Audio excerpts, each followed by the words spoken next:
asset investment. After last year's adjustment, private consumption showed stabilizing signs towards the end of the year. A sustained increase in residents' income and steady development of the asset markets would boost consumption further. Based on the above considerations, we forecast that Hong Kong's economy will continue to grow moderately this year, rising by 2 to 3% in real terms for the year. As for prices, it is expected that domestic cost pressures might increase as the economy continues to grow. External price pressures should remain broadly in check, though geopolitical situations may bring risks. We forecasted underlying inflation rate and the headline inflation rate this year to be 1.5% and 1.8% respectively. In the medium term, monetary policy normalization will help sustain solid growth in the global economy.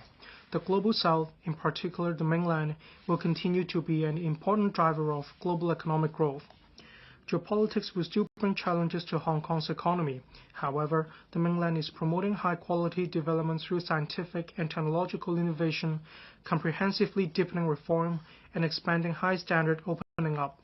Hong Kong is also making every effort to promote market diversification and open up new growth areas, and the economy is expected to grow steadily.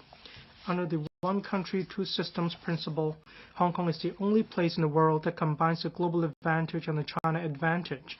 The current term government has been vigorously expanding economic capacity and enhancing competitiveness and achieved considerable results. As long as we actively integrate into our country's development and proactively align with national development strategies, we'll definitely continue to seize new opportunities arising from the economic development of our country and the world, creating a bright future.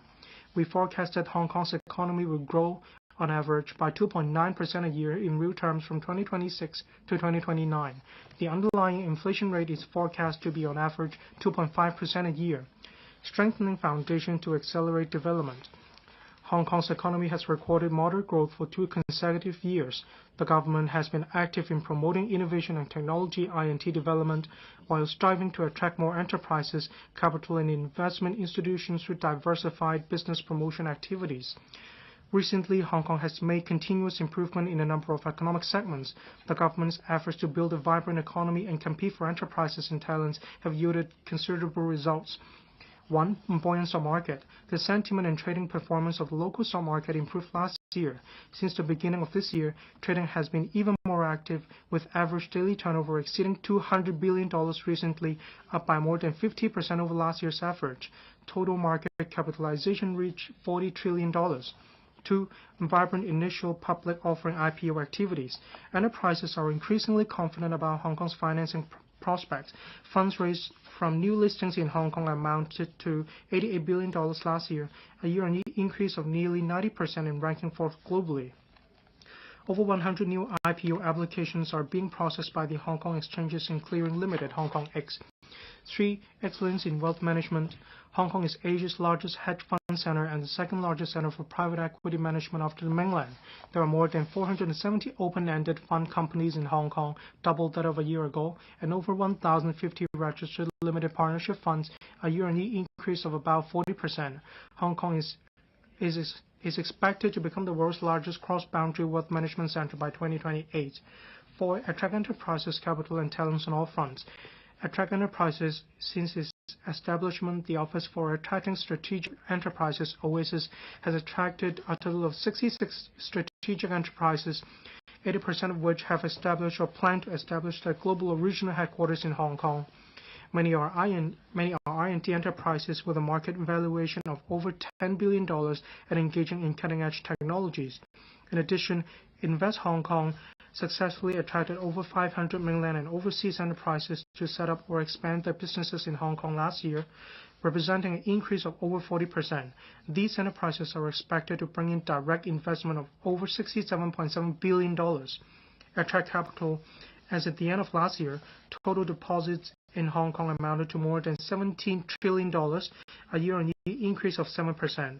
On attracting capital from emerging markets, to exchange-traded funds tracking Hong Kong stocks were listed on the Saudi exchange last year, with asset size exceeding $13 billion. Draw for talents. As at the end of last year, various talent emission schemes have received a total of over 430,000 applications and approved more than 270,000, bringing some 180,000 talents to Hong Kong. We are proactively introducing additional measures to attract more enterprises or organizations to establish their presence in Hong Kong, bringing more mega events and visitors to the city. Oasis will announce a new batch of more than 10 strategic enterprises next month. Together with those previously announced, they will invest a total of about $50 billion in Hong Kong and create more than 20,000 jobs over the next few years. We strive to attract enterprises from the mainland and around the world to set up headquarters or corporate divisions in Hong Kong. We have submitted a bill to LegCo for the introduction of a company redomiciliation mechanism to provide facilitation for companies domiciled overseas to redomicile in Hong Kong. 3. The headquarters of the International Organization for Mediation, IOMED, will open by the end of this year at the earliest, as the first international intergovernmental organization to set up its headquarters in Hong Kong. IOMED is also the first of its kind in the world that specializes in resolving international disputes by means of mediation. It is conducive to affirming the positioning of Hong Kong as a capital for international mediation. 4. Kai Tak Sports Park, set to open officially in 3 days, provides a world-class venue for hosting international mega events, taking forward the development of culture, sports, and tourism as an industry in Hong Kong. It is also one of the event venues of the National Games. And 5. The World Tourism Cities Federation WTCF's 2025 WTCF Fragrant Hills Tourism Summit will be held in Hong Kong for the first time in April. The summit is expected to attract representatives from some 40 countries and regions. A full range of mega events that will boost economic growth and attract more visitors to Hong Kong will be held this year. I will elaborate on the details in the relevant sections. Upholding principles and innovation and cultivating new quality productive forces. Hong Kong is facing a rather complicated international environment amid changes seen in a century around the world. The rise of protectionism and unilateralism has resulted in a fragmented global political and economic landscape. The future is trending towards cooperation among economies, sharing mutual interests, and formation of different regional segments. The vigorous development of AI is reshaping the medium to long-term global economic landscape. In particular, its development is no longer confined to a single technology domain, but penetrating into each and every industry in the form of AI+. As the global value chain undergoes profound restructuring, product design and manufacturing are moving towards further intelligentization and digitalization. This way of technological reform not only revolutionizes traditional production, business, and consumption models, but also redefines the core competitiveness of various economies, industries, and enterprises. Hong Kong finds itself at a critical juncture of its development in the face of the changing global landscape and technological transformation. The third plenary session of the 20th Central Committee on the CPC has affirmed the positioning of scientific and technological innovation as a core area of development and stressed the importance of accelerating the realization of self-reliance on high-standard technology. This points out a clear direction for Hong Kong to leverage its strength as an international platform for stepping up the development of the AI industry. The third plenary session of the 20th CPC Central Committee has stated that the country has to deepen reform comprehensively, advance high standard opening up, and speed up the formation of a new development landscape. We must also cultivate new quality productive forces tailored to local circumstances and promote high quality development. To achieve this, we have to stay bold in reform, dare to break new ground, and innovate continuously and unleash the innovative and economic potential through institutional reform. Through the technological innovation, we can catalyze new modes and new impetus to accelerate the nurturing of new industries and to transform and upgrade traditional industries. At the same time, we must nurture and attract talent by better means to promote the integrated development of education, technology, and talent, which in turn provides staunch support for reform and innovation. We have to leverage the advantages under one country, two systems to better integrate into the national development and participate in the joint development of the GBA in a proactive manner. We have to reinforce our connectivity with both the mainland and the world, while leveraging synergies with overseas markets, especially those emerging in the global south. It is by doing so that we fulfill our roles as super connector and super value adder. INT, artificial intelligence. AI is at the core of developing new quality productive forces. We would leverage the edge of one country, two systems and our internationalized characteristic to develop Hong Kong into an international exchange and cooperation hub for the AI industry. Through frontier research and real-world application, we will endeavor to develop AI as a core industry and empower traditional industries in the upgrading and transformation. AI as a core industry. AI Supercomputing Center. We have been proactively enhancing the strategy and planning on AI development. The first phase facility of Cyberport's AI Supercomputing Center has just commenced operation, and the computing power will be ramped up gradually to 3,000 petaflops this year. This is equivalent to the processing capacity of nearly 10 billion images in an hour. Hong Kong Microelectronics Research and Development Institute, established last September, spearheads collaboration among universities, R&D centers, and the industry on the R&D of third-generation semiconductor core technology. The institute leverages the GBA's well-developed manufacturing industry chain and enormous market, and promotes the one-to-end transformation of R&D outcomes and industry development. 2 pilot lines will be set up at the microelectronics centers in Yuen Long this year and start operating next year. To spearhead and support Hong Kong's innovation R&D as well as industrial application of AI, I have set aside $1 billion for the establishment of the Hong Kong AI Research and Development Institute. The Digital Policy Office DPO will formulate the establishment arrangements of the institute and its specific goals, focusing on facilitating upstream R&D, midstream and downstream transformation of R&D outcomes, and expanding application scenarios. Since its launch in October last year, the AI subsidy scheme has approved 5 projects led by local universities, research institutions, etc. to accelerate local R&D work relating to big language models, new materials, large synthetic biology models, and so on.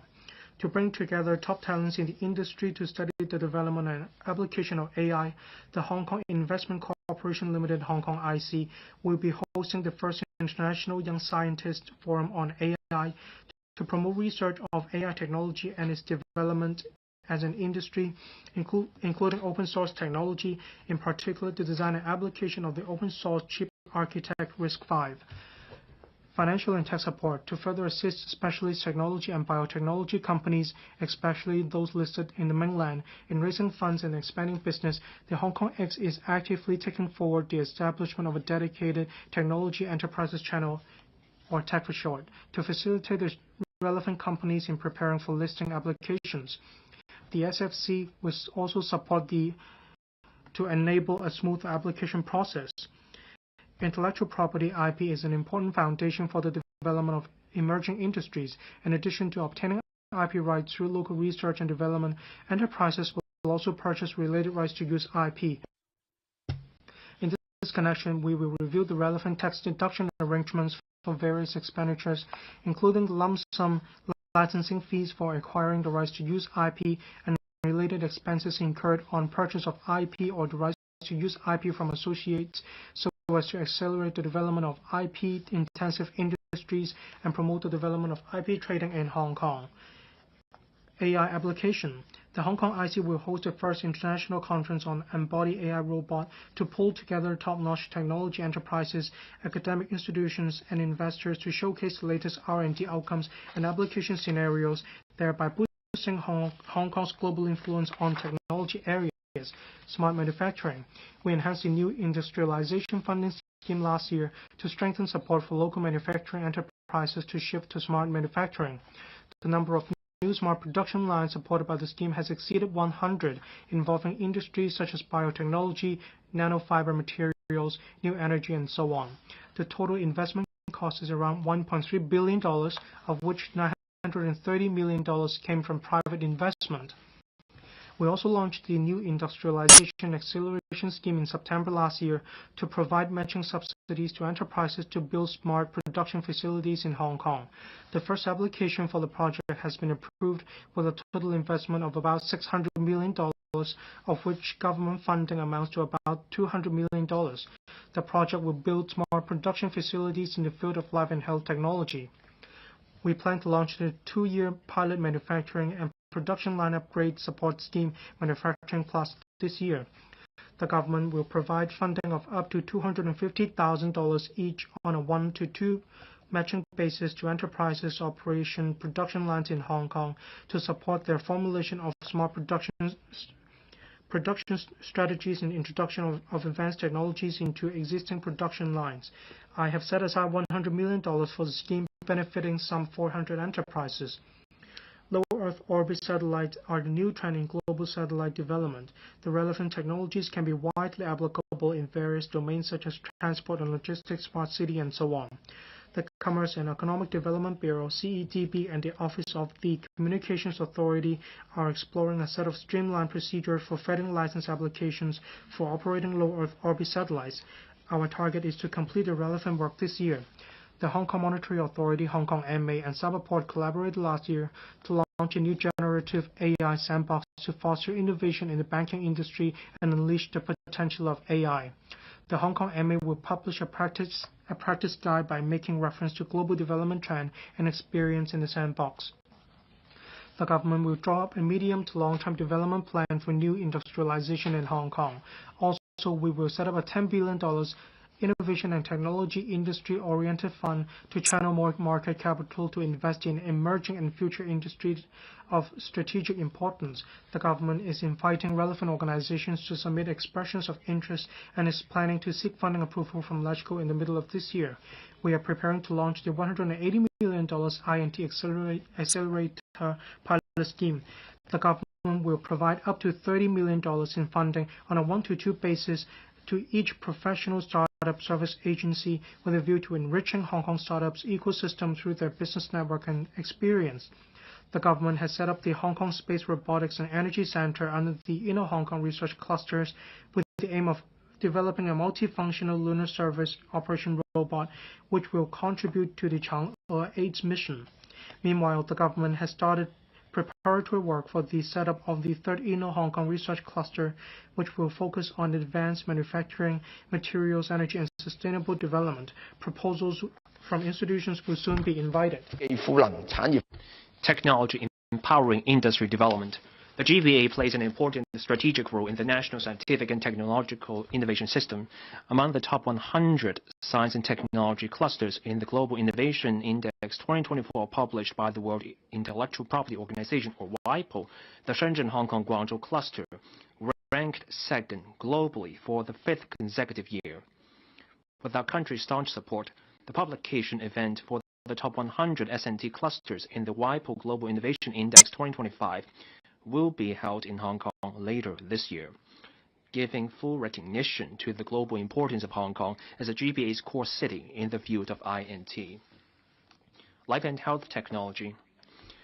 The government will support local universities to set up Life and Health Technology Research Institute through the subsidy program for the setup of Life and Health Technology Research Institute with a view to fostering cross-university, institutional, and multidisciplinary collaboration.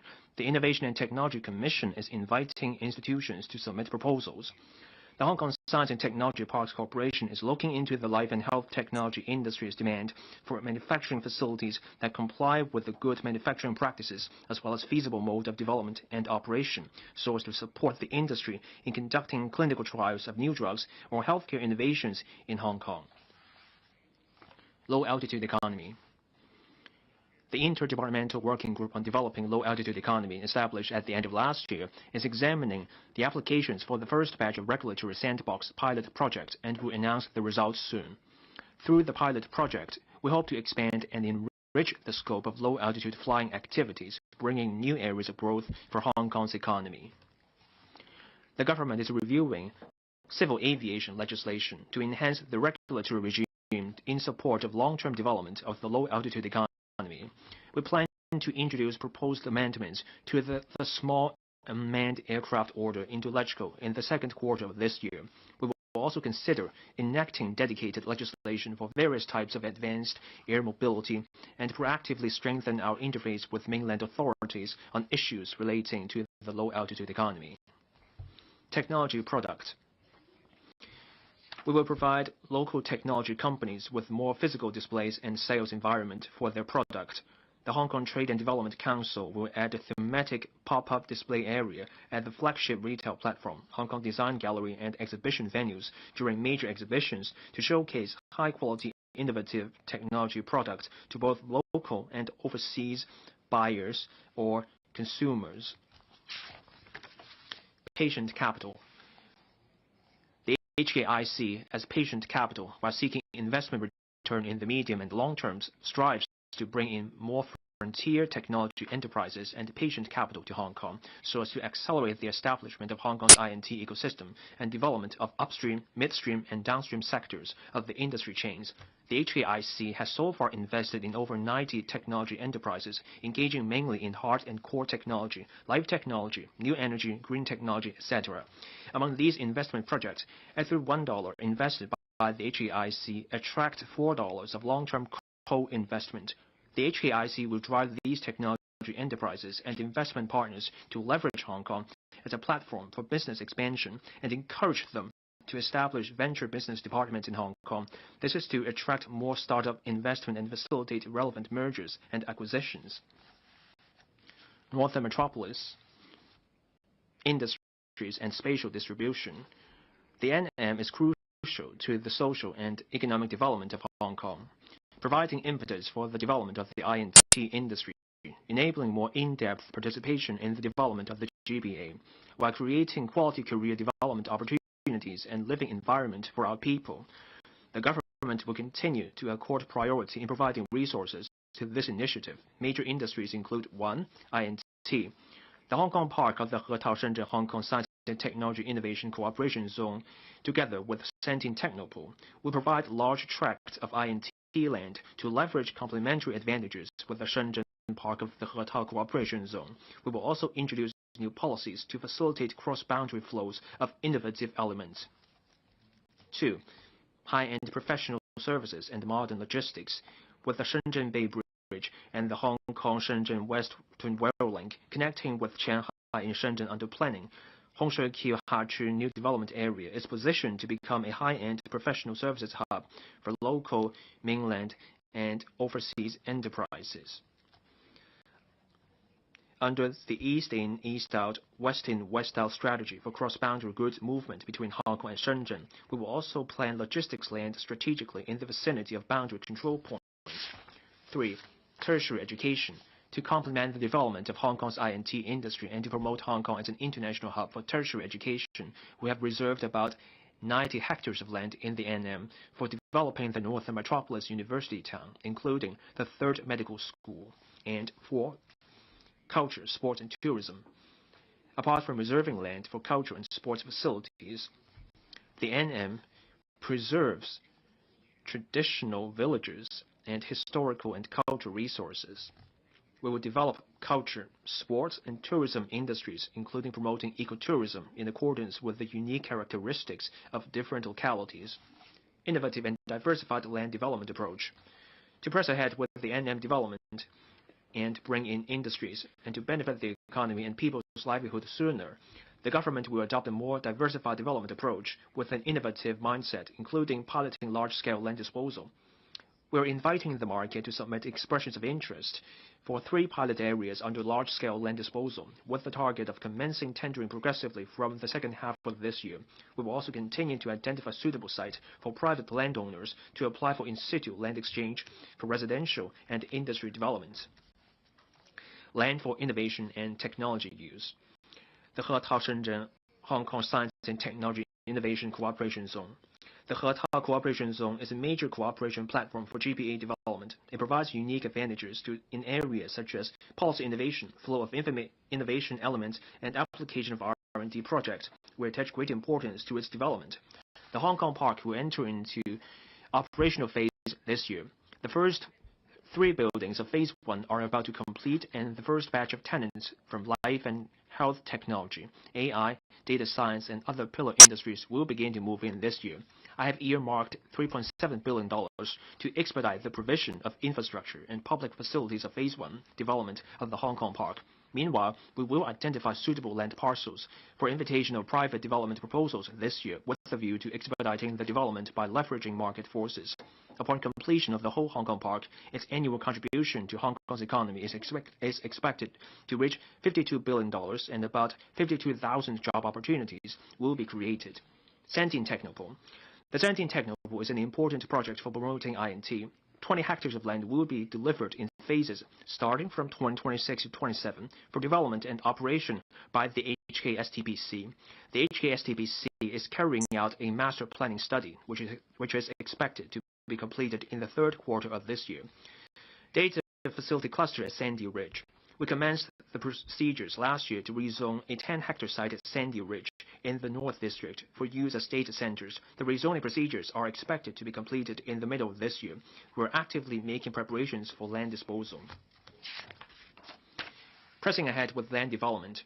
Last year, we have commenced 3 major projects on second phase of development for the Hongshui-Q Hachi New Development Area, remaining phase development of Kutong North Banning North NDA, and the site formation and engineering infrastructure works for the first batch of land in Zhangjiang Technopool. This year, we will start the works of Yunnan South NDA second phase development, complete the rezoning procedures for a data park site in Sandy Ridge, and finalize land use proposals for Ngaotan as well as New Territories North, Newtown, and Matolong this year for commencing the environmental impact assessments and other statutory procedures. Over the next few years, there will be considerable output in residential units and industrial land in the NM. In order to support commercial and innovative development in the NM, we will also identify suitable sites there for constructing facilities to meet various conference and exhibition needs. Railway development. The construction works of Phase 1 of the Northern Link, or NOL, Kutong Station have commenced for target completion in 2027.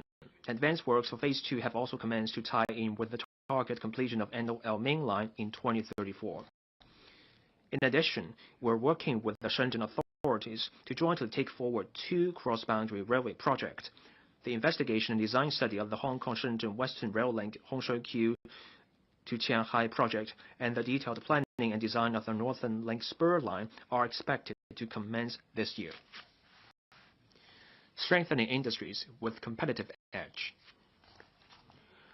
It is imperative for Hong Kong to leverage its strategic positioning as the 3 centers and a hub and make good use of the advantages of one country, 2 systems. With the resolute support of our country, we must consolidate and strengthen industries with clear advantages whilst actively nurturing and developing new industries, injecting new impetus to Hong Kong's economy such that Hong Kong can contribute to the Chinese path to modernization while realizing faster and better development.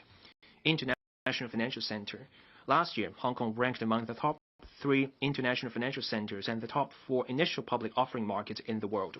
The Hong Kong stock market has been buoyant since the beginning of this year. Total assets under management amounted to over $31 trillion, with over half of the funding sourced from investors outside.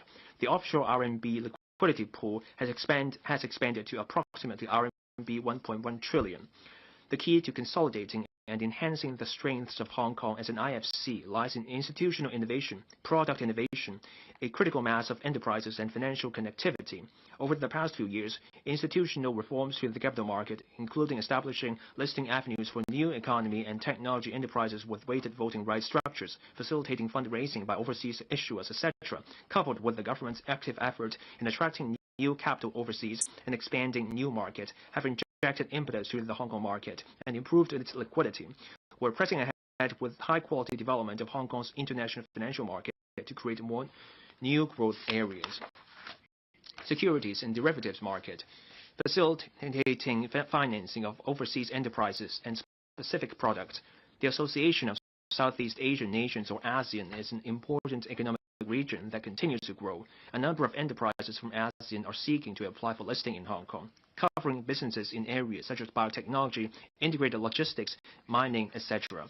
HKEX will step up its promotion in ASEAN and the Middle East and actively explore areas of cooperation with countries in the region, including the listing of exchange-traded funds to enrich the investment product choices in mutual markets and promote two-way capital flows.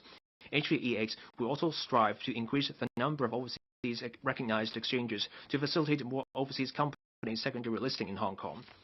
In order to facilitate more private equity funds to list in Hong Kong, SFC has clarified the relevant regulatory requirements to encourage sizable alternative asset funds with regular income streams to raise funds.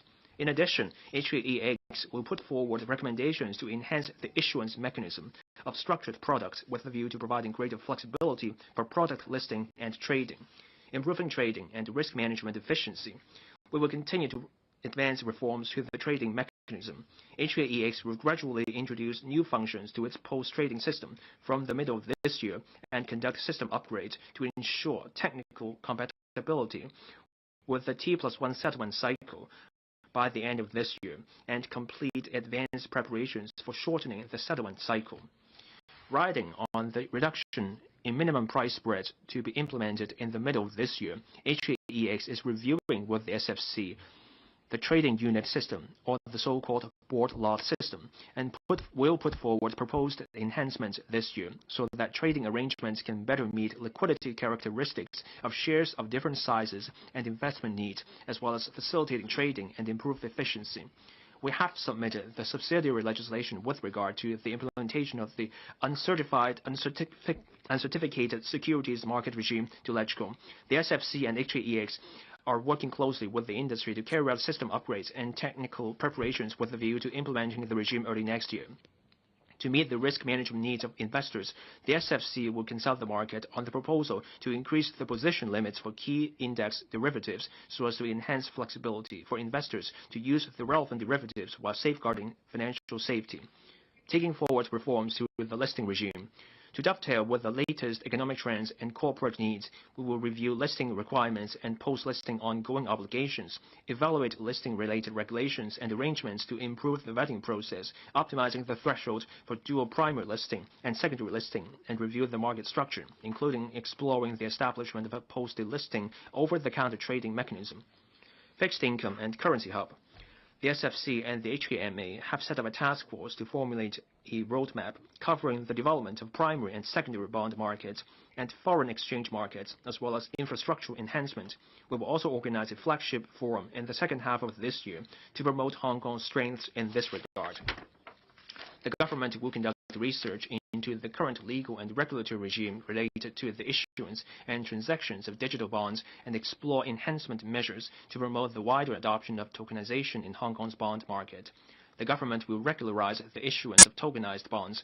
The HKMA is preparing for issuing the third tranche of tokenized bonds and will continue to encourage digital bonds issuances through the Digital Bond Grant Scheme, while actively exploring tokenizing traditional bonds issued. Asset and Wealth Management Center. We have been striving to foster the development of the asset and wealth management industries. Measures implemented include the enhancement to the Cross-Boundary Wealth Management Connect in the GBA, Exchange Traded Fund Connect, and the Mainland Hong Kong Mutual Recognition of Funds Arrangement. We will formulate proposals on the preferential tax regimes for funds, single-family offices, and carried interest this year, including expanding the scope of fund under the tax exemption regime, increasing the type of qualifying transactions eligible for tax concessions for funds and single-family offices, enhancing the tax concession arrangement on the distribution of carried interest by private equity funds, etc. We will continue to attract global capital to Hong Kong and develop a vibrant ecosystem for family offices. Invest Hong Kong has assisted over 160 family offices in setting up operations or expanding their businesses in Hong Kong. We will be hosting the third edition of the Wealth for Good in Hong Kong Summit shortly under the theme Hong Kong of the World for the World, showcasing Hong Kong's strengths as a global hub for family offices. Offshore RMB Business Center. With the prudent and steady progress of RMB internationalization, Hong Kong, as an offshore RMB business hub, will continue to enhance offshore RMB liquidity, improve the relevant infrastructure, and provide more investment products and risk management tools. The government promotes the formation of the offshore RMB yield curve by regularly issuing RMB bonds of different tenors.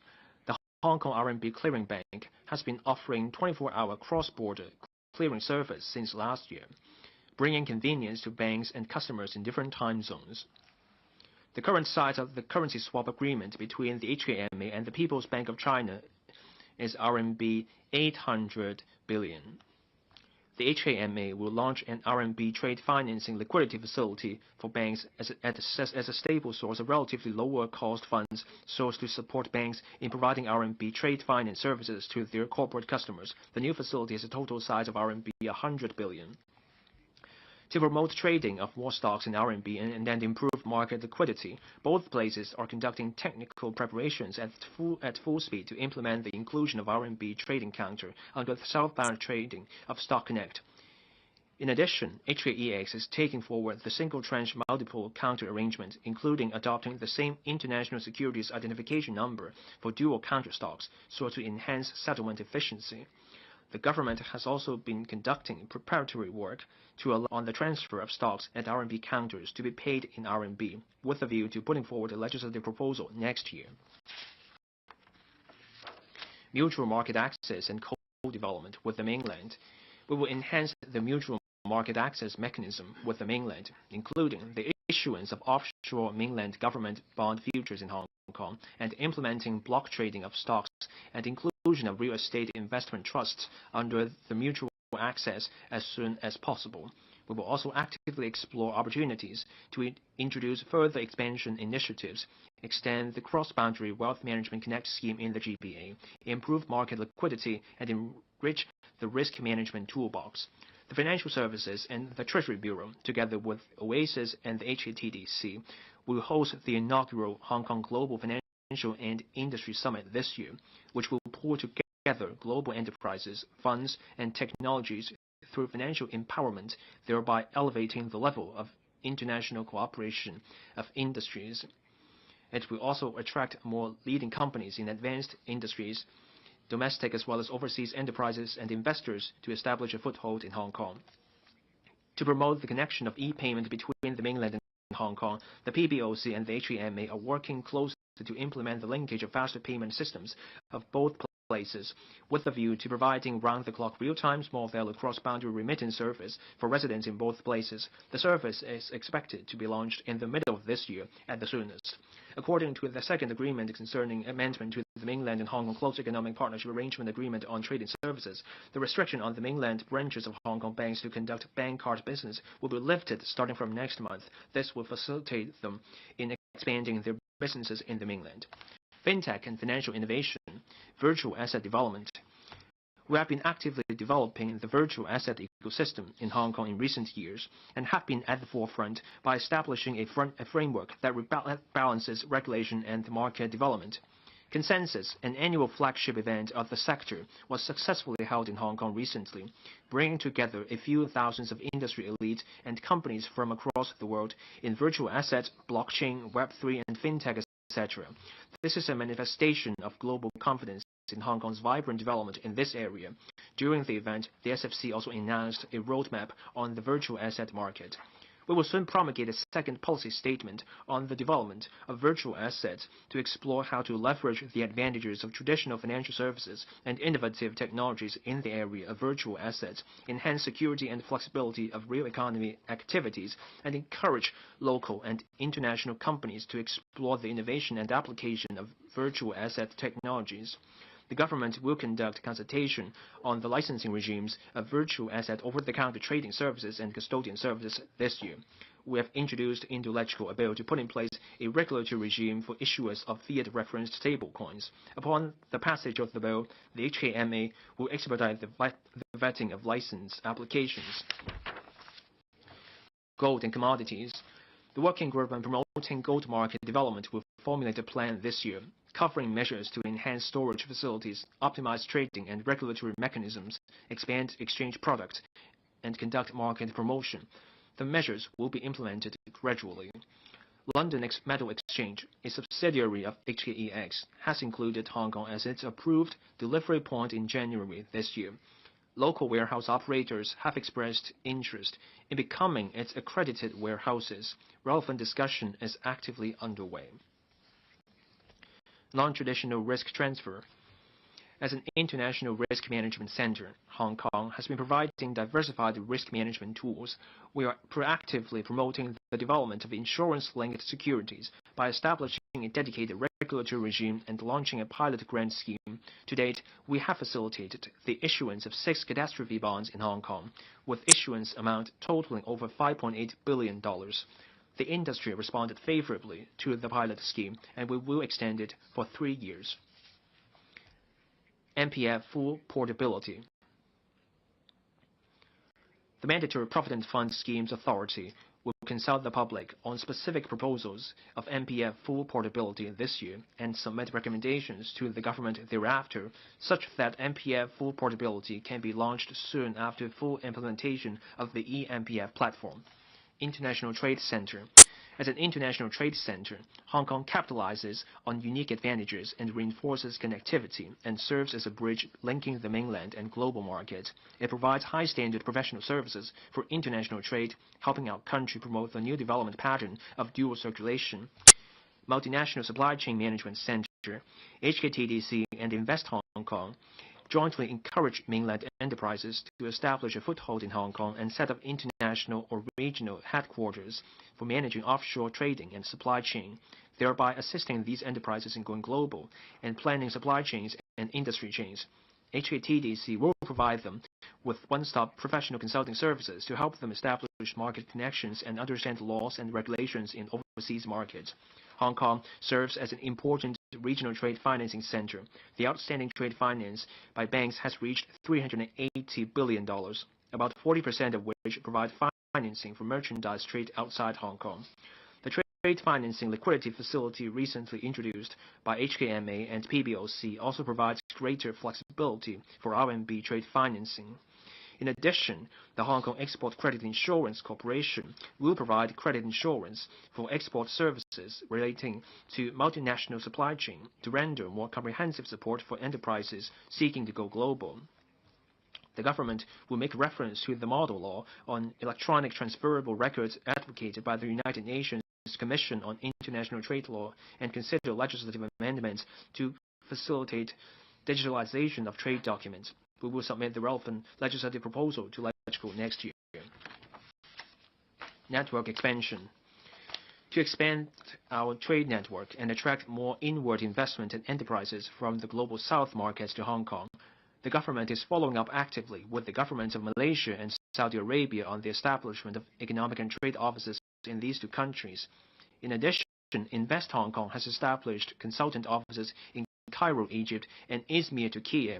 HKTDC has also set up a consultant office in Cambodia. We are exploring the signing of investment agreements with Saudi Arabia, Bangladesh, Egypt, and Peru, and conducting negotiations with 17 countries on comprehensive avoidance of double taxation agreements. Strengthen cooperation with Belt and Road countries. Hong Kong will continue to utilize our role as a functional platform for the Belt and Road Initiative. We, together with business and professional services sectors, will continue to further cultivate the ASEAN and Middle East markets and explore opportunities in Central Asia, South Asia, and North Africa. HKTDC will strengthen BNR project matching, particularly on green development and INT.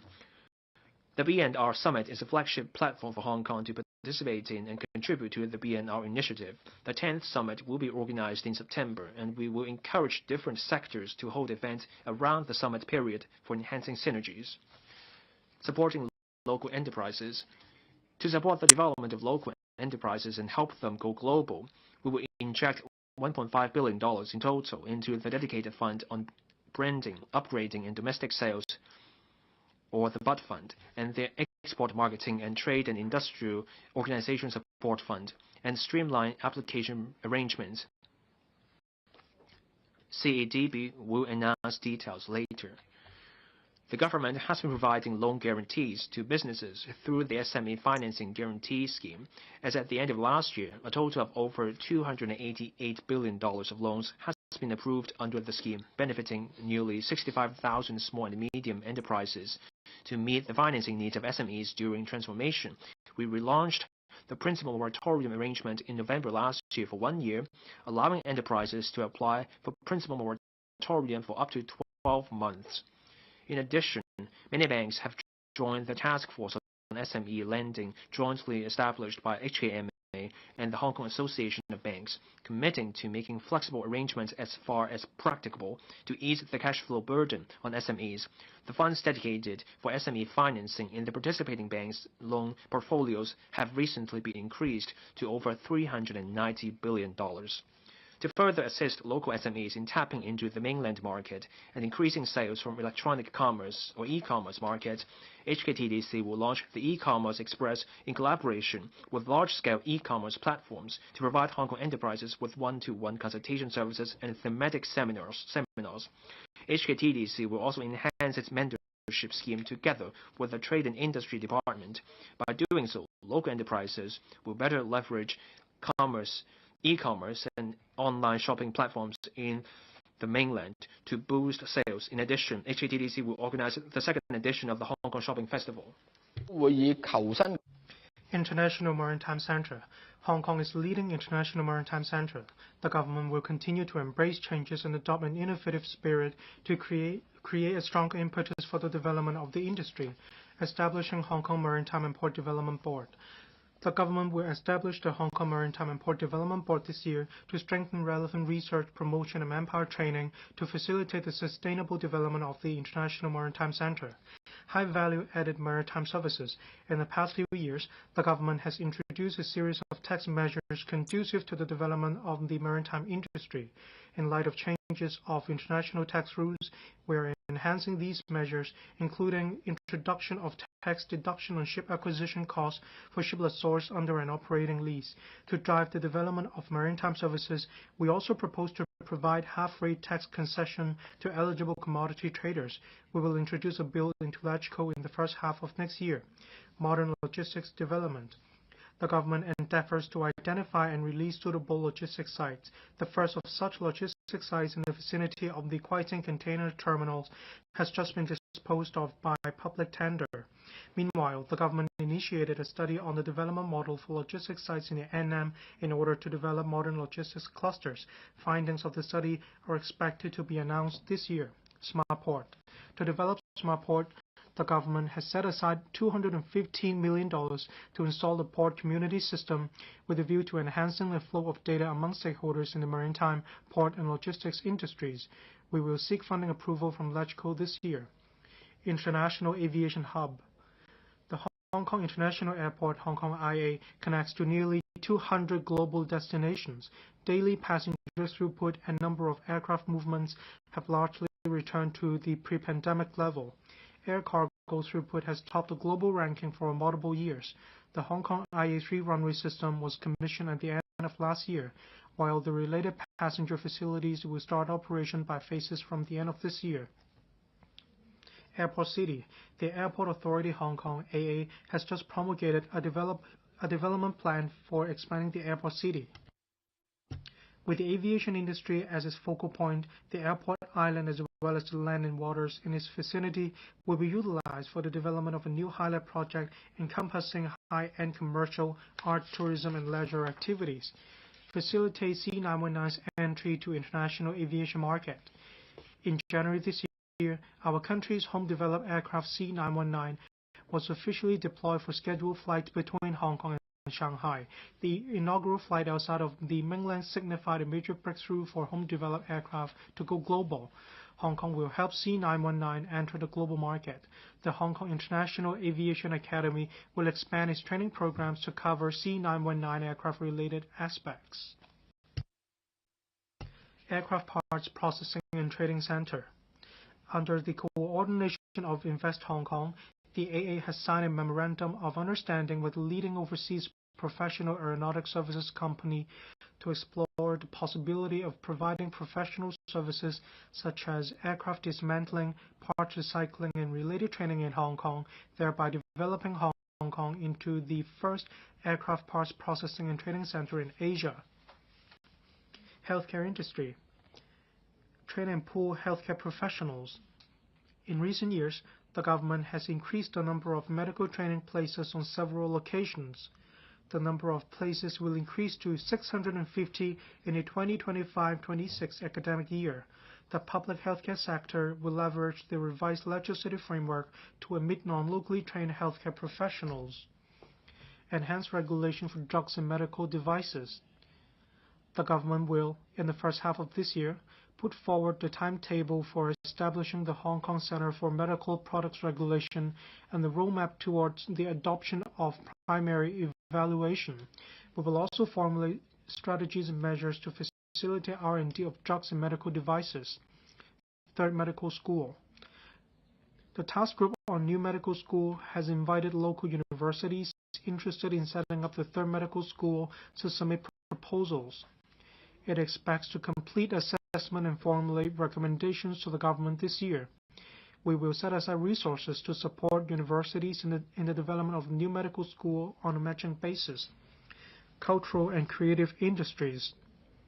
The government is committed to promoting the development of cultural and creative sectors as industries.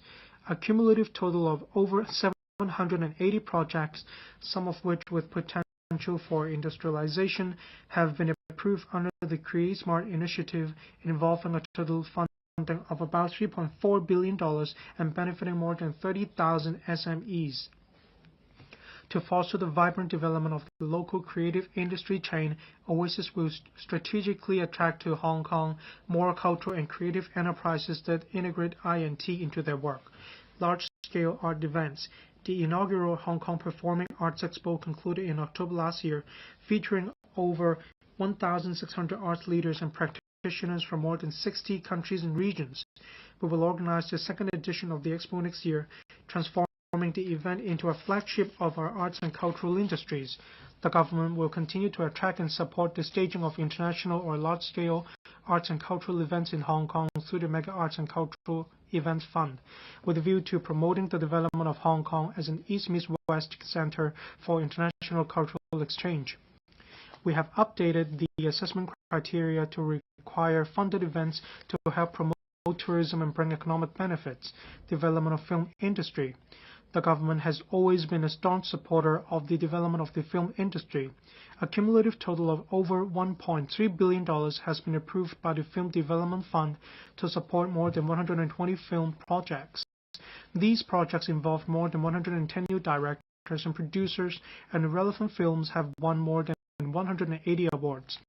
The fund has also launched a film financing scheme for mainland market to encourage Hong Kong film companies and mainland cultural enterprises to invest in and promote productions by Hong Kong directors. Cultural intellectual property. The government will support cultural IP creators and producers to propel more than 30 cultural IP projects cumulatively in the coming 5 years. We are fostering more cross-sectoral collaboration within the cultural and creative sectors so as to enhance the communication power and sales value of cultural IP products. Tourism industry. Tourism boosts local economic development and creates employment opportunities. To pursue the concept of tourism is everywhere and implement the development blueprint for Hong Kong Tourism Industry 2.0, I will allocate $1,235 million to the Hong Kong Tourism Board Hong Kong TB in the coming year. The Hong Kong TB will work with more international brands to tell the good stories of Hong Kong's tourism. For example, the Hong Kong TB signed a 3-year global strategic partnership agreement with Art Basel to establish immersive experience zones of Hong Kong culture in all 4 annual Art Basel shows around the world, strengthening Hong Kong's connection with the global art scene. We will step up efforts to promote a series of distinctive tourism products such as ecotourism, panda tourism, horse racing tourism, and so on to enrich travel experiences in Hong Kong. The Hong Kong TB will continue to support the staging of more meetings, incentive travels, conventions, and exhibitions in Hong Kong, which are expected to bring about 183,000 additional visitor arrivals and spending of about $1.4 billion. I have earmarked resources to strengthen support for the cruise industry, encouraging cruise lines to increase the number of ship calls to Hong Kong, make overnight calls, and use Hong Kong as a home port. We will provide cruise lines with more concessions to attract cruise ships to berth at the Kai Tak Cruise Terminal during the low season. Mega event economy. We will continue to promote and publicize Hong Kong as a mega events capital globally, attract more tourists to Hong Kong and enhance their tourism experience during their stay. Kai Tak Sports Park is the largest ever sports infrastructure in Hong Kong with the 50,000-seat stadium. Large-scale sports and entertainment venues will be held in the park, thereby driving visits and spending. The government has been supporting the staging of major international sports events in Hong Kong through the earmark system. We will adopt a more strategic approach in continuously attracting sports events which can bring significant economic benefits to Hong Kong, and are in discussion with Live Golf, which has been held in Hong Kong for 2 consecutive years, to explore a long-term partnership. Announcement will be made shortly. Seize opportunities arising from resumption of multiple entry individual visit scheme. The government of the Hong Kong SAR expresses great gratitude to the central government for resuming at the end of last year the multiple entry individual visit endorsement for Shenzhen permanent residents and expanding the arrangement to Shenzhen residence permit holders. Since the implementation of the new measure, more than 700,000 visitors have traveled to Hong Kong on multiple entry individual visit endorsements. Thanks to the new measures and with an increase in the number of overseas travelers, the city is bustling with activities. Retail, catering, and other sectors all reported growth in business volume during the recent Christmas and New Year holidays. The government will make good use of the various measures to benefit Hong Kong to proactively promote the development of Hong Kong's tourism industry. Develop visitor sources from the Middle East and ASEAN.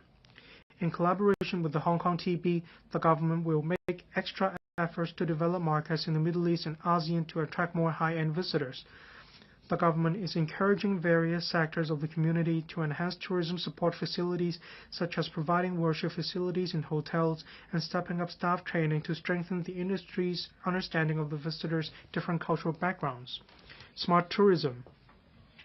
The Hong Kong TB will enhance the one-stop travel information platform Discover Hong Kong to provide a live travel map and a smart itinerary planner so as to provide visitors with more comprehensive and personalized itinerary suggestions, travel information, and offers.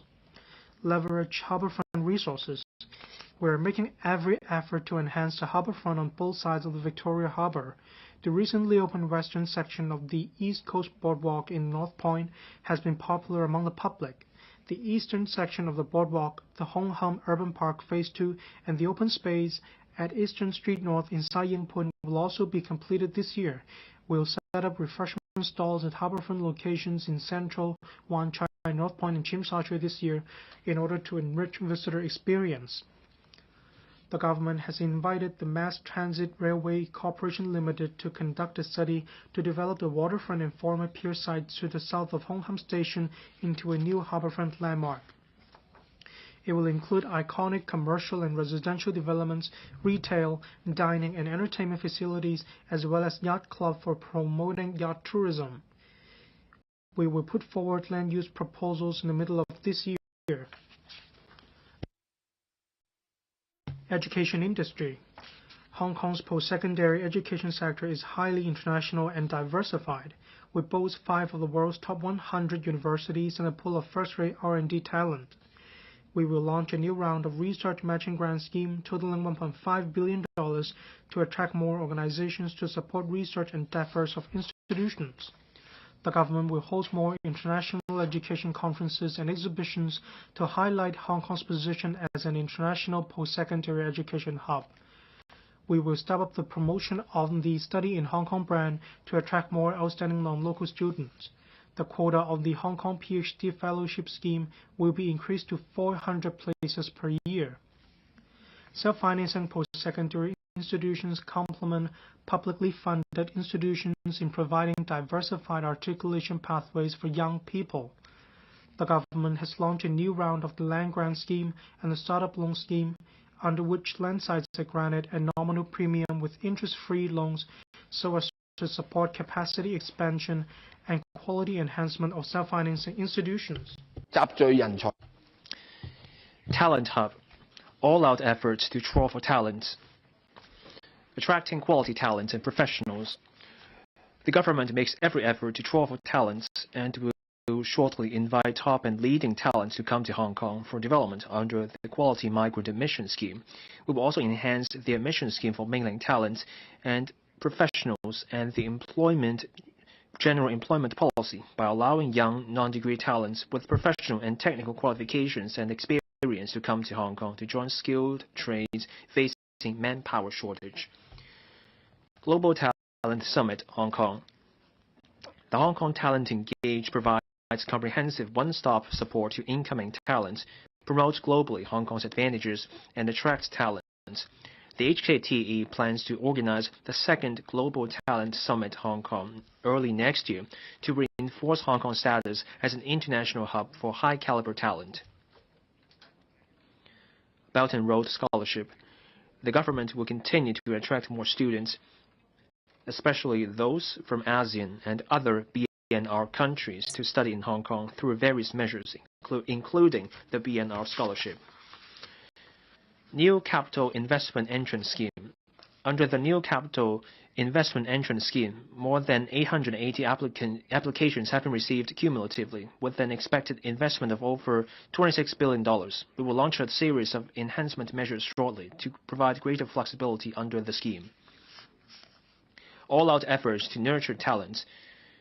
To stimulate primary and secondary school students' interest in INT, I have invited the HKIC, the HKSTPC, and Cyberport to coordinate the efforts of more than 100 technology enterprises under their purview to engage in interactions and exchanges with students to share frontier exploration and startup experience in technology through organizing product display in schools, site visits, etc. In the coming year, these technology enterprises cover various domains such as AI, robotics, and green technology. We're also encouraging technology enterprises in Hong Kong to provide resources, technical guidance, and practice scenarios for technology education such as coding and AI learning in schools, with a view to further enhancing young people's interest and capability in INT application through integrating theoretical learning and practical application.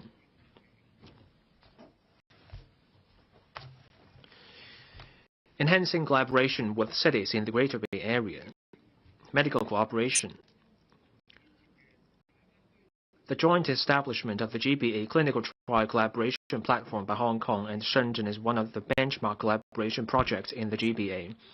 We're seeking to establish the real-world study and application center by the end of this year.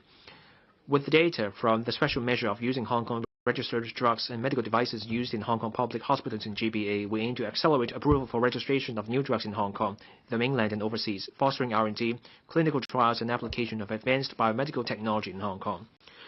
The Hospital Authority, through various talent exchange programs, invites healthcare professionals, including those from the mainland, especially the GBA, for professional and clinical exchange with local healthcare personnel to foster mutual professional enhancement and, in the long run, establish a regional healthcare talent pool.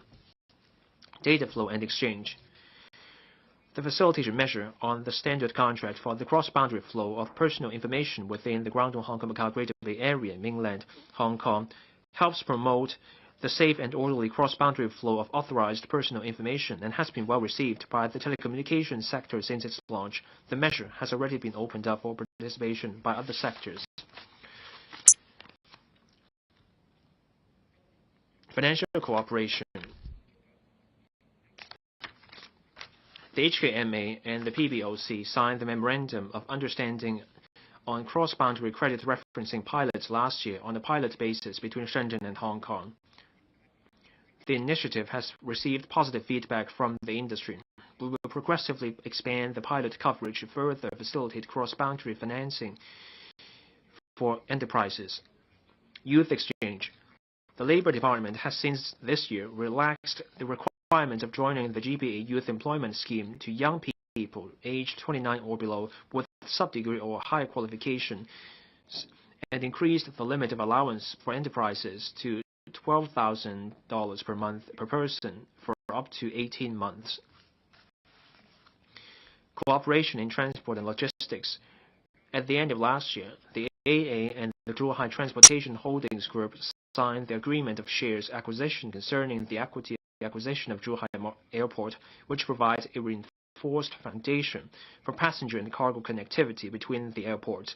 Separately, 21 airlines and 125 logistics companies have participated in the Sea Air Intermodal Cargo Transshipment Mode under the cooperation of Hong Kong and Dongguan. It is expected that the first phase construction of the permanent facility for the Phase 1 development of the logistics park in Dongguan will be completed this year, and the preliminary study of the Phase 2 development will commence shortly. Cooperation relating to construction industry. The Building Technology Research Institute established last year is comparing and complementing the testing and certification requirements between standards in different regions with a view to promoting local application of high-quality and cost-effective construction materials. Moreover, the institute will closely liaise with the counterparts concerned in Guangdong Province for commencing a strategic study on standards in the GBA soon. We are actively collaborating with the Guangdong Province to leverage complementary advantages of modular integrated construction or MIC methods and develop MIC as an industry in the GBA.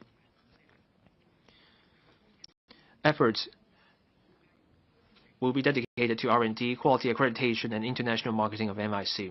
We have, in collaboration with Guangdong Province, successfully established the professional title evaluation mechanism for the first batch of Hong Kong engineering professionals. The mechanism will be gradually extended to other construction-related professions with the right conditions. We will also collaborate with Guangdong Province and Macau SAR to formulate GBA standards on the skill levels for skilled workers and technicians of the construction sector and take forward through an examination multiple certification arrangement. We will announce the GBA standards for the first pilot scheme in due course. Legal cooperation. The Department of Justice is actively taking forward its work in setting up a dedicated platform for GBA lawyers to provide better support to the business development and brand building of lawyers. The DOJ will also actively promote the establishment of a GBA legal information platform to enhance legal information exchange. Development of Shanghai.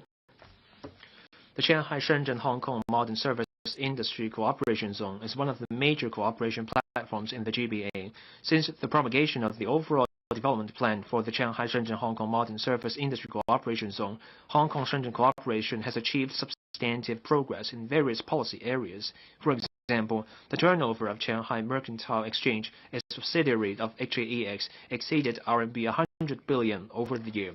It operates our country's only offshore spot trading platform for soybeans.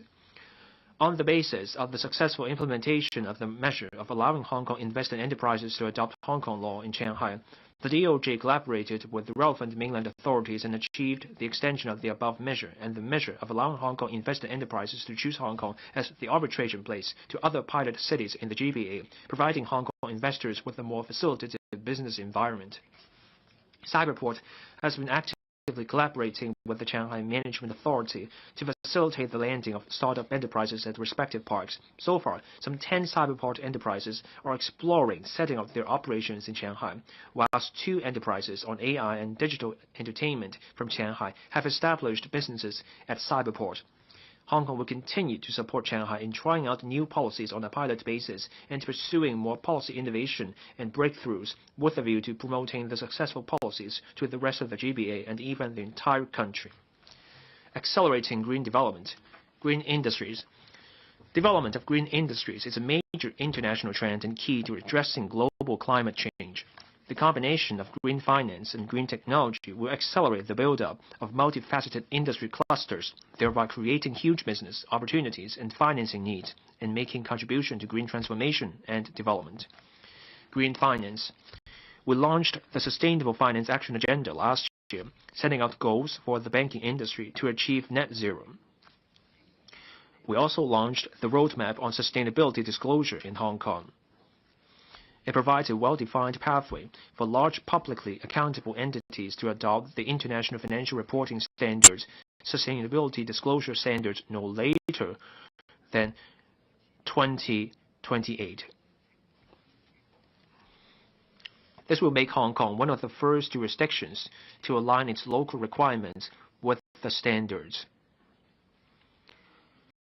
To continuously support local green finance talent training, we will extend the pilot green and sustainable finance capacity building support scheme to 2028. Over 5,700 applications have been approved under the scheme. Green technology. The HKSTPC will develop the Inner Center in Kowloon Tong into a leading green technology hub, Green Tech Hub, bringing together more than 200 green technology companies. The HKSTPC will invite financial and business institutions, universities, institutions supporting businesses, etc., to become partners of the admitted companies and provide support such as talent training, testing, and application scenarios, and business matching. green shipping, the government will provide tax exemption for green methanol used for bunkering. Meanwhile, the government will implement the action plan on green maritime fuel bunkering to develop Hong Kong into a green maritime fuel bunkering center. Green aviation. To provide support for the decarbonization of the international and local aviation industry, we are promoting the application of sustainable aviation fuel, or SAF, at the HKIA. The AA completed a relevant study last year. We will announce an SAF consumption target this year. Green city. Waste reduction and recycling. To enhance waste reduction at source, the government will allocate an additional funding of $180 million for increasing the number of residential food waste smart recycling bins and food waste collection facilities across the city, as well as expanding the recycling network and increasing waste recovery. Waste to energy.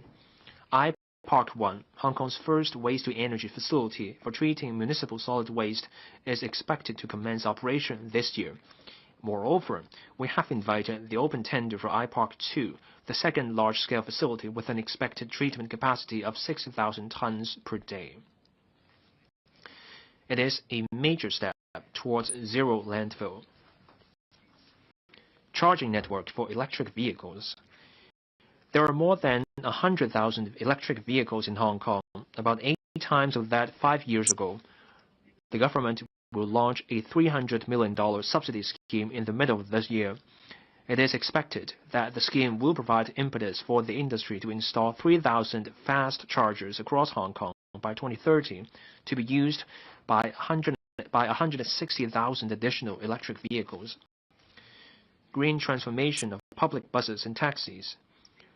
The government has announced the green transformation roadmap of public buses and taxis and earmarked $470 million under the New Energy Transport Fund to subsidize franchised bus operators in purchasing about 600 electric buses.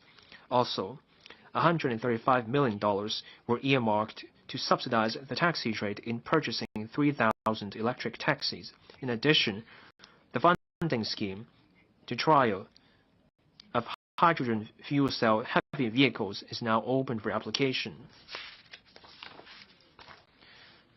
Smart and green mass transit systems. Last year, the government invited expressions of interest for the smart and green mass transit system projects in Kai Tak, East Kowloon, and Hong Shou Kyu Hachun and Yuen Long South NDAs. The government will continue to take forward the project with an innovative mindset and strive to invite tenders for the Kai Tak project this year and the East Kowloon and Hong Shou Kyu Hachun and Yuen Long South NDAs projects next year, respectively.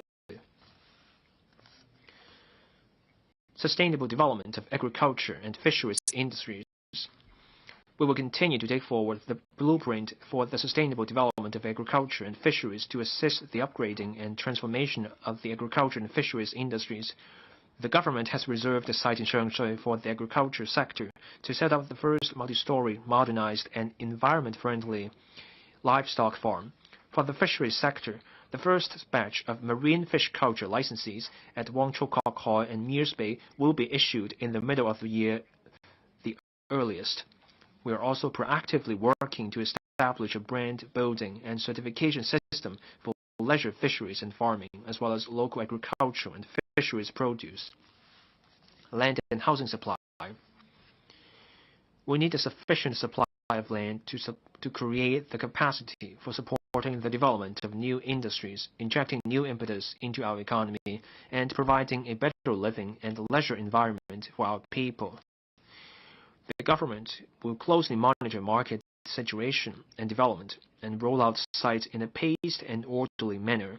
Having learned from past experience that land shortage would constrain Hong Kong's development, we must persist with our work on planning and land creation. The pace of rolling out sites to the market can be adjusted in the light of actual circumstances.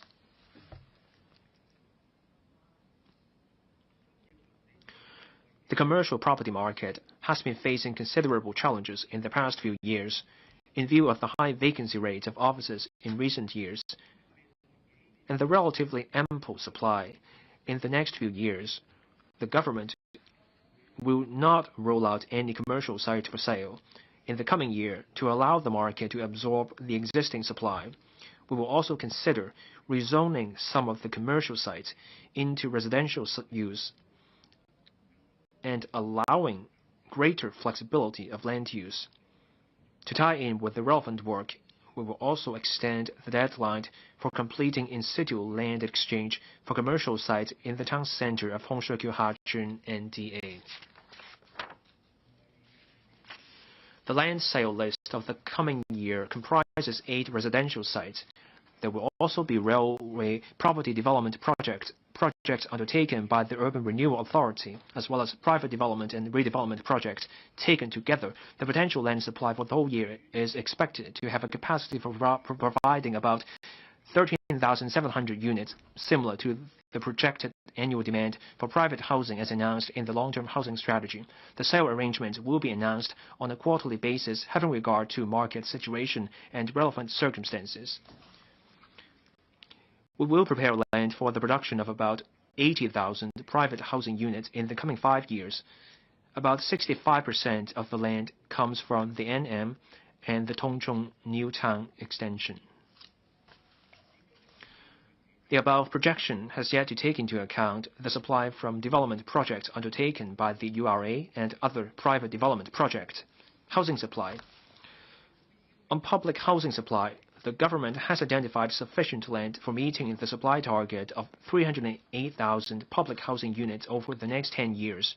Coupled with light public housing, the total public housing supply in the coming 5 years will reach 190,000 units, which is about 80% higher than that of the first 5-year period since the current term government took office. On private housing supply, it is estimated that the completion of private residential units will be, on average, over 17,000 units annually in the coming 5 years, representing a decrease of about 8% over the annual average of the past 5 years. The potential supply of first-hand private residential units for the next 3 to 4 years will be around 107,000 units. Infrastructure development. Transport infrastructure.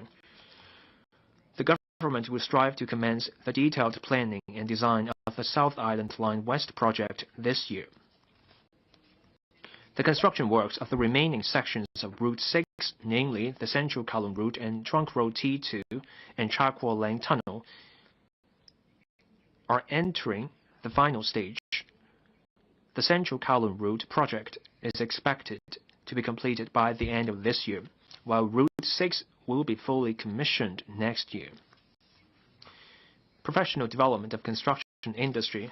I have set aside $15 million for the work of the Center of Excellence for major project leaders over the next 2 years to enhance the professionalism, innovation capabilities, and cost-effectiveness management of the construction industry. The center will organize summits and various events to promote exchanges and cooperation transcending geographical and sectoral boundaries.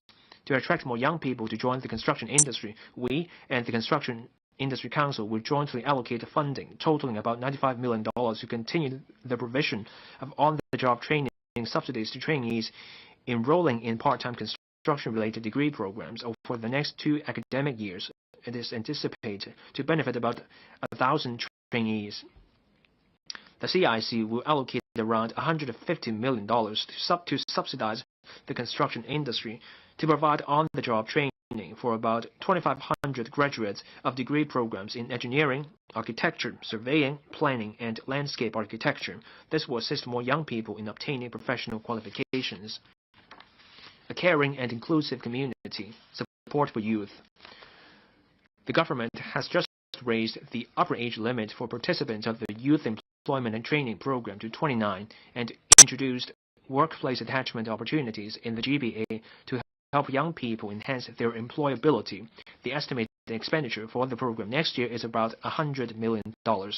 In the coming year, we plan to offer around 4,000 short-term internship placements in bureaus and departments and public organizations for tertiary students who aspire to pursue a career in public service may take the opportunity to broaden their horizons and better plan for their future career development.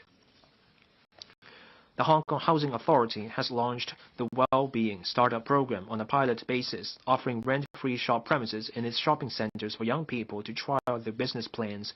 The program has received ardent support from different sectors of the community. The authority will expand the program and appeal to private landlords for support. Caring for the elderly, the government will, in the next financial year, increase the number of vouchers under the Residential Care Service Voucher Scheme for the elderly by 1,000 to 6,000 in total, and increase the number of vouchers under the Community Care Service Voucher Scheme for the elderly by 1,000 to 12,000 in total, involving an annual expenditure of about $1,710 million and $900 million respectively. The working group on promoting silver economy will implement measures in 5 areas, namely boosting silver consumption, developing silver industry, promoting quality assurance of silver products, enhancing silver financial and security arrangements, and unleashing silver productivity. Relevant policy bureaus are taking forward their work. The HKMA will collaborate with the Hong Kong Association of Banks to formulate industry guidelines this year with a view to encouraging banks to offer elderly-friendly electronic banking services. Support for working families. As at the end of last year, about 50,000 households were receiving allowance under the Working Family Allowance Scheme, involving around 170,000 persons, inclusive of some 70,000 children. In 2025-26, the estimated expenditure for the scheme is about $2.1 billion. The government has increased the rate of the household and child allowances under the scheme by 15% across the board, with effect from April last year. Child protection. The mandatory reporting of child abuse ordinance will come into effect next January, creating a wider protection web for children. The government will provide an additional annual provision of $186 million to increase emergency places for residential childcare and strengthen professional support for child abuse victims and their families. Support for persons with disabilities. The government will set up 14 integrated community rehabilitation centers across the territory in phases to provide persons with disabilities who require medium to high-level care with flexible and integrated community support services through a case management approach. Besides, 1,280 additional day community rehabilitation and home care service places will be provided for persons with disabilities, involving about $160 million additional annual expenditure.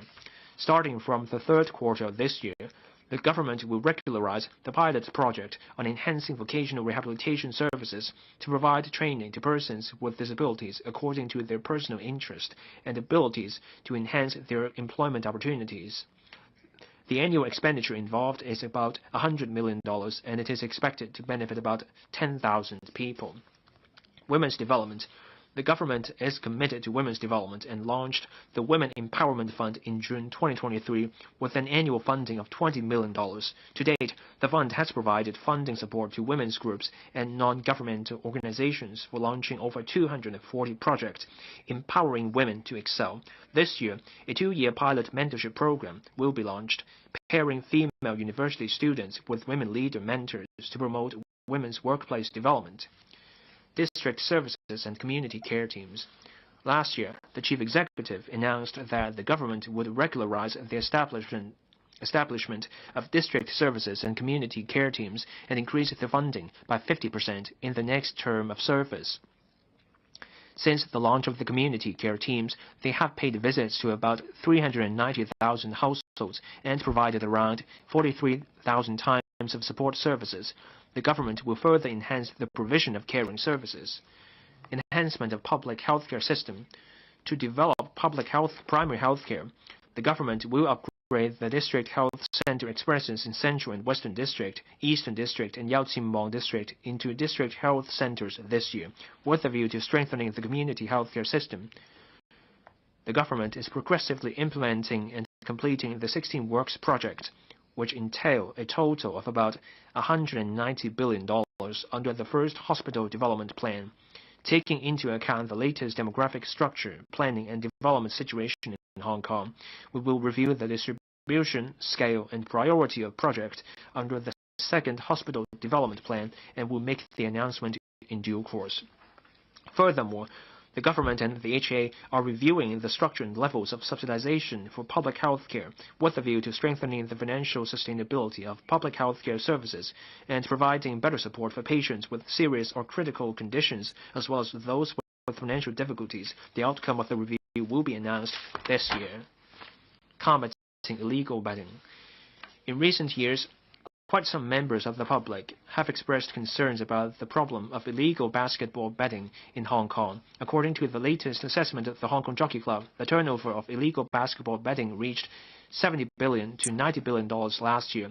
To combat illegal betting activities in an effective manner, the government will explore regulating basketball betting activities and invite HKJC to submit a proposal.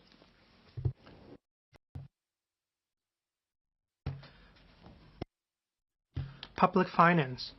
The government has been adhering to the principle of keeping the expenditure within the limits of revenues as enshrined under Article 107 of the Basic Law and strives to achieve fiscal balance over a period of time to ensure the resilience and sustainability of our public finances. Let me elaborate on the government's current fiscal position. Government revenue and expenditure are broadly presented in two major accounts, namely the operating account and the capital account. The revenue of the operating account mainly comes from various types of tax revenue, investment income, government fees and charges, and so on, while its expenditure is largely attributed to the government's daily expenses. As for the capital account, its revenue is mainly land-related, while its expenditure largely involves infrastructure works projects and land acquisition. In view of the different composition and nature of the operating account and the capital account, we have to manage them separately with different fiscal targets and methods. The operating account should be managed on the basis of keeping expenditure within the limits of revenues with a target of achieving a surplus. As for the capital account, expenditure on infrastructure works is our investment for the future. For instance, the Annam development, which will bring economic and social benefits upon completion, has to be taken forward to meet the needs for social and economic development. However, as revenue is susceptible to economic cycles, there may be a shortfall between revenue and expenditure. Under such circumstances, we can utilize surplus in the operating account or our fiscal reserves as support or make flexible use of market resources, including various forms of public-private partnership and bond issuance.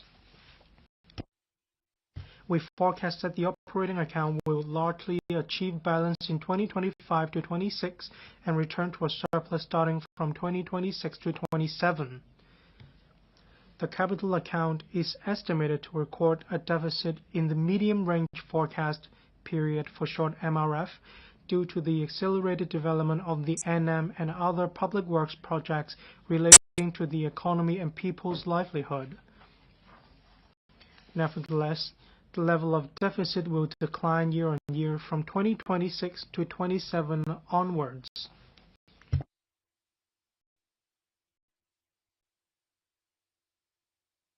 Revised estimates for 2024 to 25. The 2024 to 25 revised estimate on total government revenue is $559.6 billion, lower than the original estimate by 11.6%. Among them, revenues from province tax and salaries tax remain stable at $177.7 billion and $88 billion respectively, comparable to the original estimates, demonstrating the strong resilience of Hong Kong economy. However, as the asset market is under pressure, government revenues from land premium and stamp duties have declined. Revenue from land premium is $13.5 billion, substantially lower than the original estimate by $19.5 billion. Revenue from stamp duties of $58 billion is lower than the original estimate by $13 billion. Government expenditure for 2024 to 25 is comparable to the original estimate. The revised estimate of total government expenditure for 2024 to 25 is $700 $554.8 billion, lower than the original estimate by $22.1 billion. Of this, the recurrent expenditure is $562.5 billion, lower than the original estimate by $17.7 billion. Taking into account the issuance of government bonds of $130 billion and repayments of $22.1 billion, it is expected that there will be a consolidated deficit of $87.2 billion for 2024-25. Fiscal reserves are expected to be $647.3 billion by the 31st of March 2025. Estimates for 2025 to 26. Looking ahead to 2025 to 26, the government will continue to provide resources for consolidating momentum for economic growth, promoting the accelerated development of I&T industries, and enhancing public services. We will also increase capital works expenditure to cater for the NM and other public works projects relating to the economy and people's livelihood, so as to support the sustained economic development of Hong Kong. The major policy initiatives announced in the 2024 policy address involve operating expenditure of $8.1 billion and capital expenditure of $14.1 billion. The financial implications of such initiatives have been reflected in the estimate for 2025 to 2026. Total government expenditure for 2025 to 26 will increase by 8.9% to $822.3 billion, with its ratio to nominal GDP projected to be 24.4%. Recurrent expenditure for 2025 to 26 will increase by 4.5% to $588.1 billion. Of this, substantial resources will still be allocated to livelihood-related policy areas, including healthcare, social welfare, and education, involving a total of $348.6 billion, representing about 60% of recurrent expenditure. Non-recurrent expenditure will decrease by 3.4% to $36.1 billion. Total government revenue for 2025 to 26 is estimated to be $659.4 billion, while earnings and profits tax are estimated to be $301.2 billion, increasing by 8.4% over the revised estimate for 2024 to 2025. On the basis of the land sale program and land supply target of 2025 to 26, revenue from land premium is estimated to be $21 billion, increasing by 55.3% over the revised estimate for 2024 to 25. Having regard to the recent trading conditions of the stock market, revenue from stamp duties is estimated to be $67.6 billion, increasing by 16.5% over the revised estimate for 2024 to 25. Besides, we will bring back about $62 billion from 6 endowment funds established outside the government accounts. Taking into account the bond issuance of about $150 billion and repayments of about $54.1 billion in 2025 to 26, a deficit of $67 billion is expected for the year. The fiscal reserve will decrease to $580.3 billion.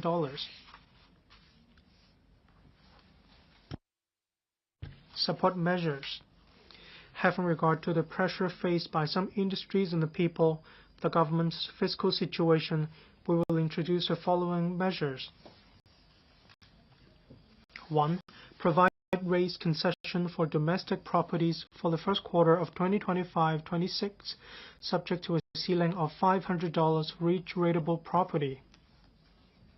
This measure will involve 3.12 million domestic properties and reduce government revenue by $1.5 billion.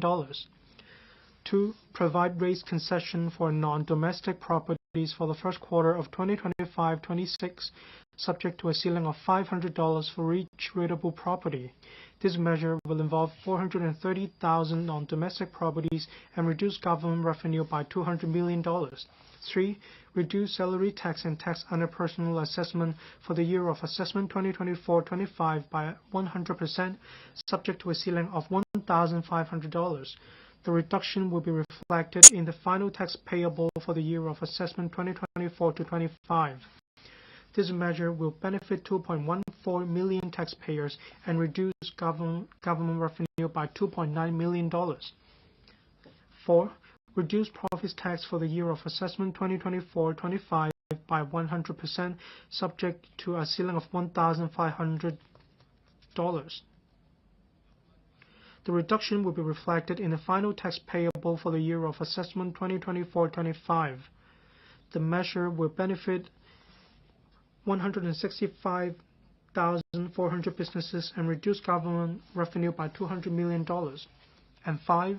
Provide an allowance to eligible Social Security recipients equal to 1/2 of a month of the standard rate comprehensive Social Security assistance (CSSA) payments, old age allowance, old age living allowance, or disability allowance, while similar arrangements will also apply to recipients of the Working Family Allowance, altogether involving an additional expenditure of about $3.1 billion.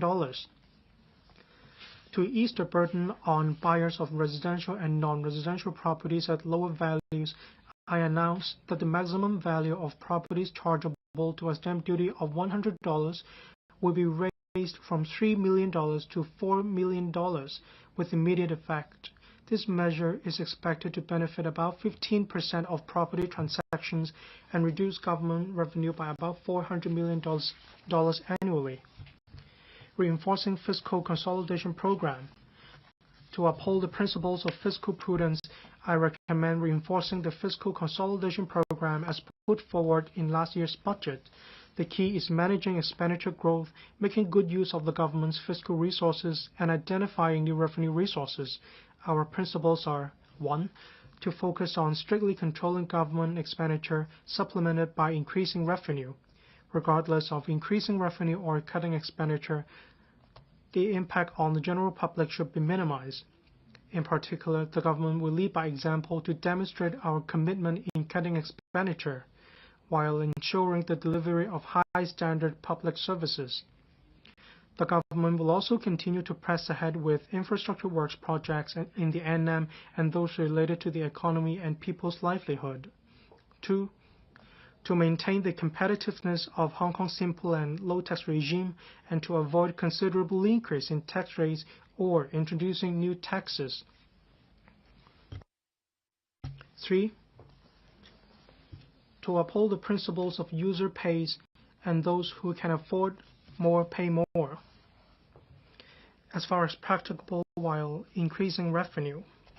Strictly containing the growth of government expenditure, operating expenditure. We will step up efforts to contain government operating expenditure. I have instructed all bureaus and departments to further review the resource allocation and work priorities and provide public services in a more cost-effective manner through consolidating internal resources, streamlining procedures, and leveraging technology. On the premise of maintaining efficient public services, we will implement the following measures. 1. Stepping up the Productivity Enhancement Program. On the premise that CSSA, Social Security Allowance, and statutory expenditure would not be affected, the rate of reduction of recurrent government expenditure will be increased from the original 1% to 2% in 2025 to 26. This arrangement will be extended for 2 more years to 2027 to 28. Taking into account the 1% cut in 2024 to 25, the cumulative rate of reduction will be 7% in total. Using 2023-24 recurrent expenditure as the basis, it will deliver a saving in recurrent government expenditure of around $3.9 billion, $11.7 billion, $19.5 billion, and $27.3 billion in the respective financial years. 2.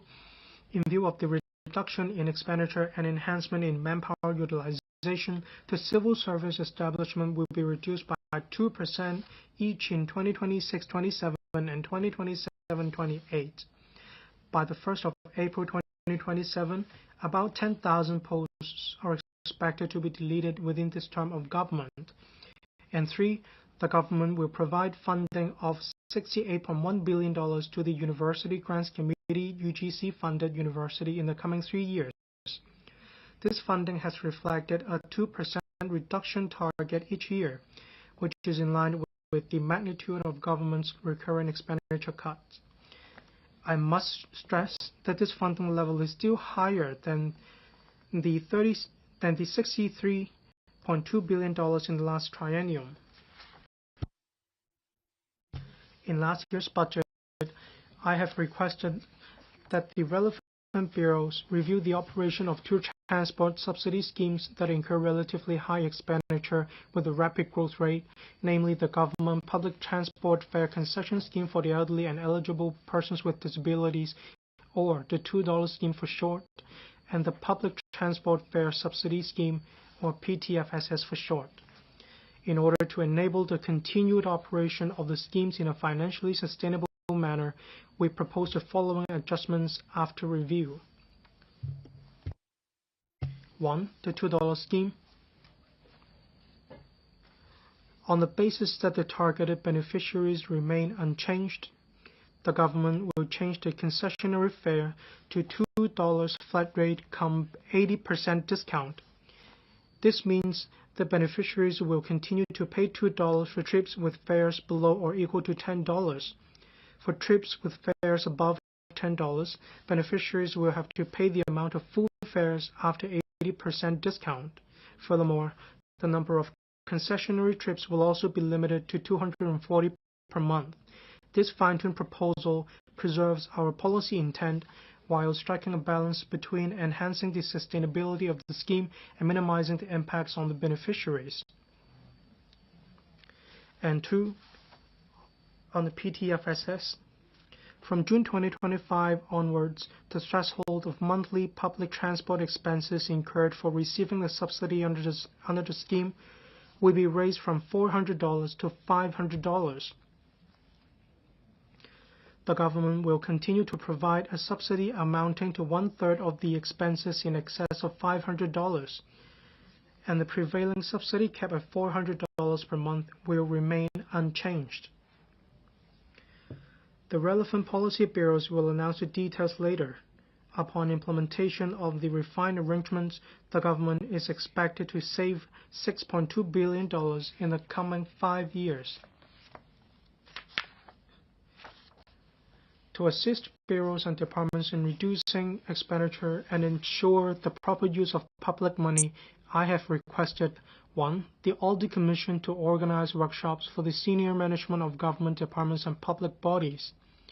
Through sharing experience and case studies on its value for money audit, the Commission seeks to foster the management's understanding and adoption of principles and best practices in fiscal prudence and optimal use of public money. 2. The Financial Services and the Treasury Bureau to review and enhance the government's procurement regime. We expect that the new arrangements will be introduced in mid-2025 so as to facilitate departments to procure quality goods and services at a reasonable price through an open and fair framework. And 3. The relevant bureaus to review the expenditures on social welfare, healthcare, and education. The recurrent expenditure on each of these 3 areas amounts to more than $100 billion in this financial year. The government should, having regard to demographic changes in Hong Kong, optimize resources and review the sustainability of the use of resources. In addition, the government puts forward that for 2025-26, the executive authorities, the legislature, judiciary and members of the district councils take a pay freeze. This includes the chief executive and politically appointed officials, the non-official members of the executive council, members of the civil service, the president, all members and secretariat of the LegCo, chief justice of the Court of Final Appeal, judges of the courts at all levels, and other members of the judiciary and members of the district councils. Capital works expenditure. Overall construction costs have gone up in recent years. The government will strive to enhance control on cost effectiveness when pressing ahead with infrastructure works projects. I have requested the Projects Strategy and Governance Office (PSGO) under the Development Bureau to support various departments in enhancing governance of public works projects on all fronts. PSGO scrutinizes project cost estimates upon inception of a project and optimizes project design in accordance with the principle of fitness for purpose and no frills.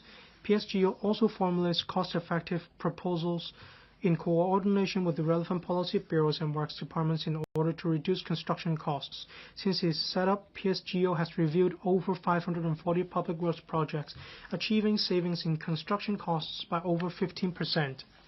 Meanwhile, PSGO is coordinating the relevant work on reducing construction costs.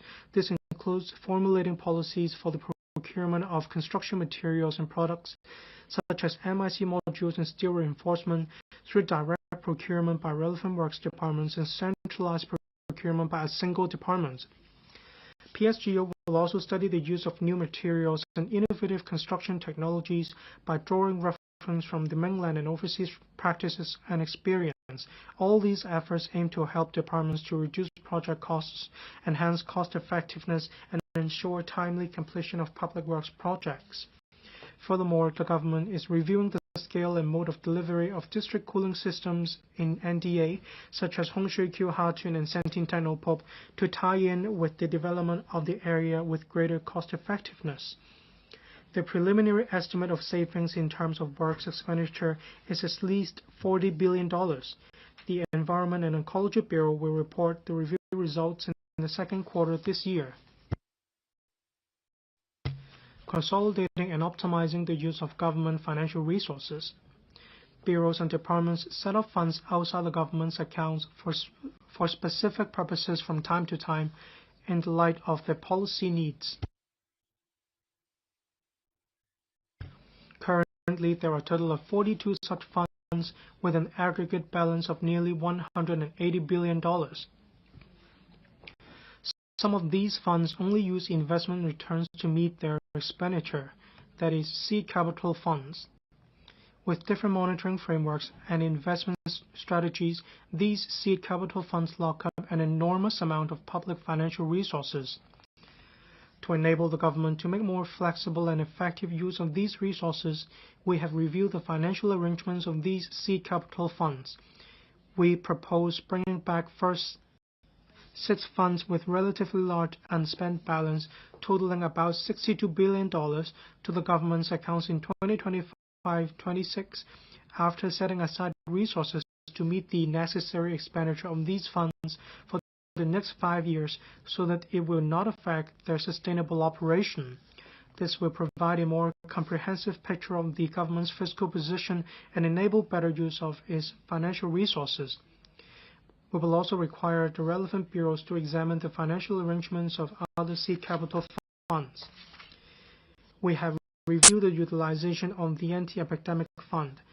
Taking into account the expenditure requirements, the fund has a remaining balance of about $15 billion, which will be brought back to the government's accounts next month. This sum has been reflected in the revised estimate for 2024-25. Enhancing public service efficiency. The government has all along endeavored to deliver more efficient public services to citizens through leveraging technology, streamlining processes, and driving the digital transformation of public services. We are striving to realize single portal for online government services with a view to providing a one-stop shop for citizens to obtain information, apply for services, and settle bills. Since the launch of the I Am Smart mobile app, the number of registered users has exceeded 3.2 million. I Am Smart connects about 500 services of the government as well as public and private organizations and provides nearly 600 electronic government forms. The DPO is planning to progressively implement a digital corporate identity platform before the end of next year. This will enable Hong Kong enterprises to undergo corporate identity authentication and digital signature process in a secure and convenient manner when using electronic government services or conducting online business transactions. This measure will facilitate digital transformation of enterprises and help enhance government departments' efficiency in processing online applications. The Transport Department will roll out a number of electronic licensing services, including electronic driving licenses, progressively from the middle of this year to early next year. The department will continue to launch various electronic permits and integrated user-friendly online services. It also plans to introduce a bill into law on electronic driving license in the first half of this year to provide the option of displaying driving licenses through dedicated applications on smartphones. The Housing Bureau has selected 10 public rental housing estates as a pilot site for smart estate management to adopt more technologies such as Internet of Things sensors, robots, etc. in daily estate management. It will also launch a centralized estate management platform this year to enhance management efficiency and service quality. The Development Bureau is driving digitalization of public works in full swing and applying AI technology for big data analysis to reduce the risk of project delay and cost overruns. The Bureau is also driving the wider application of highly effective construction robots in projects with functions including automated processes, remote control AI, and so on to support construction personnel in various fields to enhance work efficiency, cost effectiveness, site safety, and works quality. The Civil Service College will enhance the content on technology application in civil service leadership training, equipping departmental leaders to optimize their information technology systems, better utilize big data and AI, and arrange appropriate training for their staff. Increasing revenue. For some time in the past, some government fees and charges have not been adjusted in accordance with the established mechanisms. As a result, these fees and charges are not pegged to their costs and fail to reflect the user pays principle. I am going to introduce the following measures. 1. The rate of air passenger departure tax will be increased from $120 to $200 per passenger starting from the third quarter of 2025 to 26. It is anticipated that the government revenue will increase by about $1.6 billion per year. The impact on air passengers is expected to be minimal. 2. An application fee of $600 will be charged under various talent and capital investor emission schemes with immediate effect. The visa fees to be charged based on the duration of limit of stay will be raised to $600 or $1,300. It is estimated that government revenue will increase by about $620 million per annum. 3. The government has cancelled the tolls for some major tunnels and strategic routes 3 years ago, and the tolls for some government tunnels have not been adjusted for over 3 decades. Considering the fact that the government has invested heavily in building these infrastructures, the Transport and Logistics Bureau will review the tolls of relevant government tunnels and trunk roads to embody the user pays principle. The government will also review the annual license fee for electric private cars, parking meter charges, as well as the fixed penalties for traffic offences for better traffic management. Based on preliminary estimation, the relevant adjustments could generate about $2 billion additional revenue per annum. 4. We will explore introducing a boundary facilities fee on private cars departing via land boundary control points. Coaches, goods vehicles, and so on will not be affected. Taking a fee of $200 per private car as an example, the measure will bring in revenue of about $1 billion per annum. And 5. In January 2025, we submitted a bill to LegCo on the implementation of the global minimum tax proposal drawn up by the Organization for Economic Cooperation and Development to address base erosion and profit shifting. We aim to apply the global minimum tax rate of 15% on large multinational enterprise groups with an annual consolidated group revenue of at least €750 million and impose a Hong Kong minimum top-up tax. Subject to the passage of the bill, the proposal will bring in tax revenue of about $15 billion for the government annually starting from 2027 to 28. Bond issuance. In the coming years, projects related to the NM will be rolled out progressively, together with other important infrastructure works projects aimed at improving people's livelihood. The capital works expenditure of the government will start reaching its peak.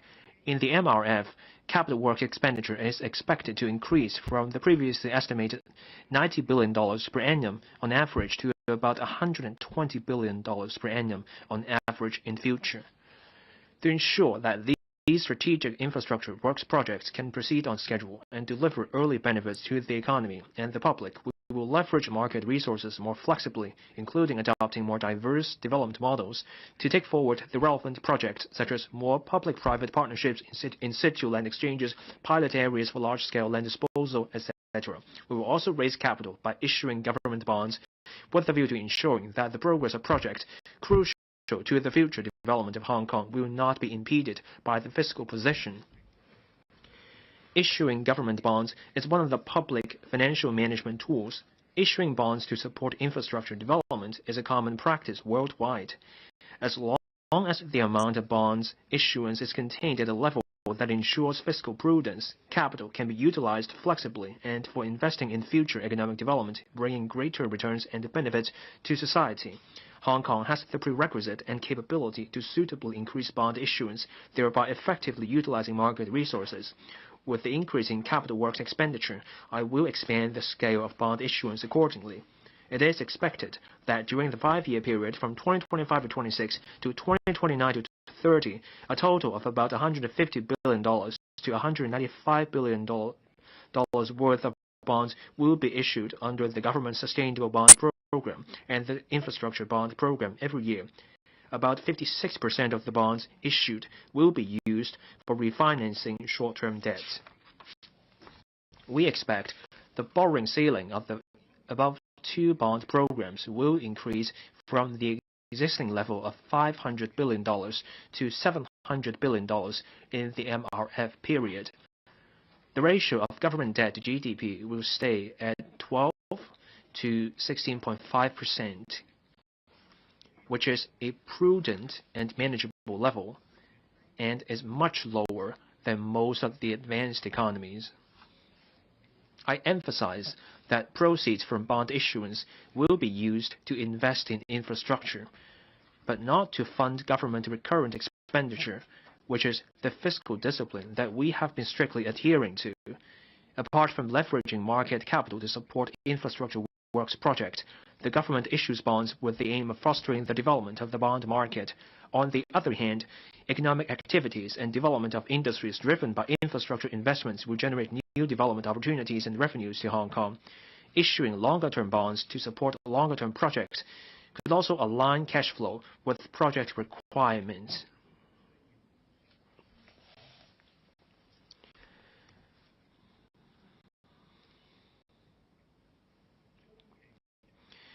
Medium-range forecast.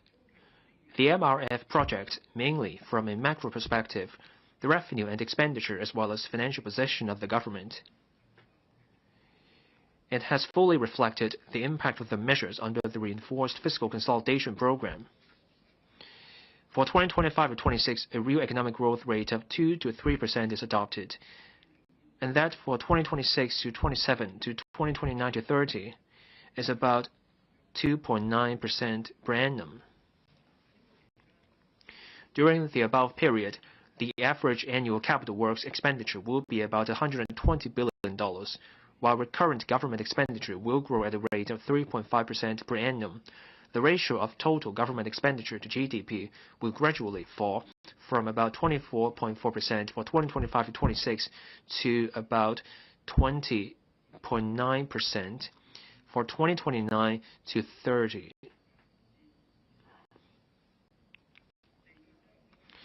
Regarding revenue from land premium, the forecast is made at the conservative level. From 2026 to 27 and onwards, it is assumed to be progressively rising to 2% of GDP, which is lower than the 20-year average ratio of 3.3%.